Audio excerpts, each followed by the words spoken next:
Дождот нема да ја доведе во прашање овогодинешнава пчеларска сезона во регионот.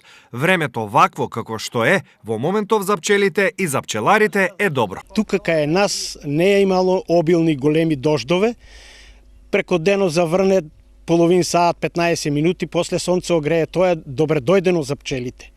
А кај што врне цел ден и омие цвето, лисјете, значи се буквално очисти ги, там е критично за пчеларите. А сега како што почнам, мислам еве мај месец, а веќе почнаме да ставаме матични решетки за да веќе има унос на мед.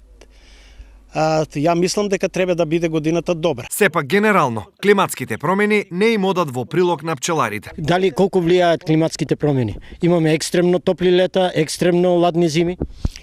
Па и едно и другото влијаат.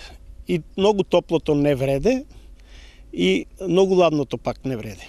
Значи, климите не се добри, мислам, за пчеларството како што треба да биде баш. Поради ова, иако годинава ветува добар род, цената на медот за граѓаните и понатаму останува солена. Веќе некои пчелари спуштат го медо на 350 динара. Он треба да оде нагоре, не надоле.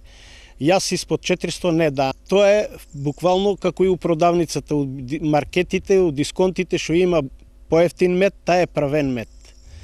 Чист мед испод 400 не треба да биде. Во источниот регион има околу 400 регистрирани пчелари и приближно 15.000 пчелни семејства. Со просечни приноси од околу 40 килограми по пчелно семејство, годишно во регионот се произведуваат околу 600 тони мед.